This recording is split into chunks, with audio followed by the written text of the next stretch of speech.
진한제국의 등장과 한무제. 진시황의 중국 통일은 중국 역사에 있어 커다란 사건이었다.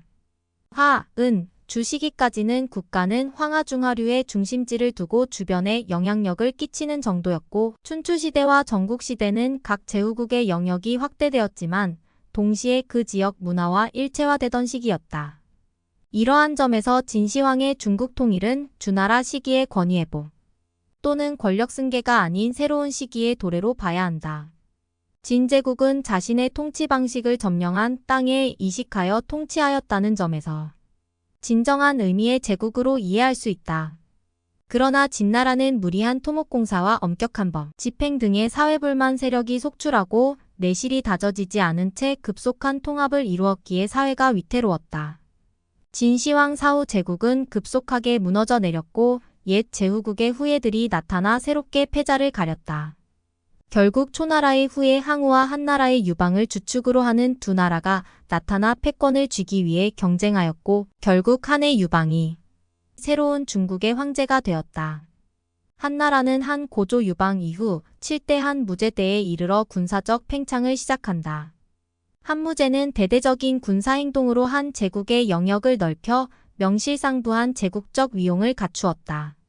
당시 한나라와 가장 큰 마찰을 빚던 나라는 흉노였다.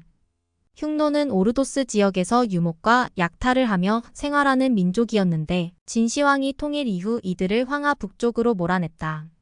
이들은 터전을 잃고 군사적으로 결집하여 진, 한나라를 약탈하는 세력으로 성장하였다. 이들이 오르도스 지역에서 향유하던 유목 경제가 진시황의 공격으로 무너지자 이들은 세력을 결집하고 집권화된 군사 조직으로 성장할 수 있었다. 이러한 과정으로 등장한 인물은 묵특선우였다. 한 고조 유방 역시 진시황과 마찬가지로 흉노를 경계하였는데 이때만 해도 흉노가 한나라보다 군사적으로 우위에 있어 한나라는 화친을 맺을 수밖에 없었다.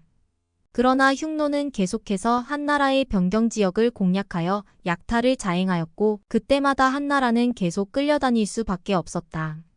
그러나 한무제가 즉위하면서 이러한 상황이 반전되었다. 한무제는 즉위와 동시에 흉노에 대한 공격을 시작하였다. 북방 변경에서 흉노의 침입을 제거하는데 초점을 맞추며 오르도스 남쪽을 차지하는 데 성공한다. 이후 고조선과 서남 방변으로의 전쟁에 집중하며 북방의 흉노전쟁도 잠시 주춤하였다.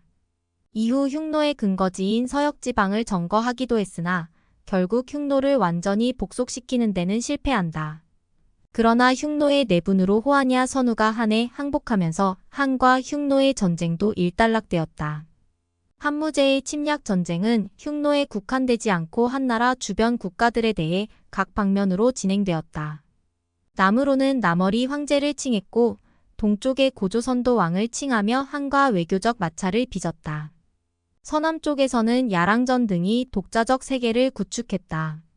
무제는 이러한 주변 국가들이 세력을 키우기 전에 선제적으로 침략하여 그곳에 군현을 설치하였다.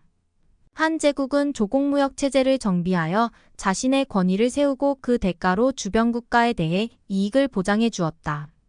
이러한 조공무역을 시행한 데에는 한 제국의 황제가 조공을 받음으로써 주변국에 대한 영향력을 형성하려는 정치적 목적에서 비롯되었다.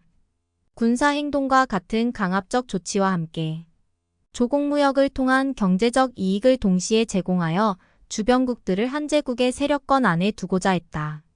한 제국의 시대는 이렇게 열렸다.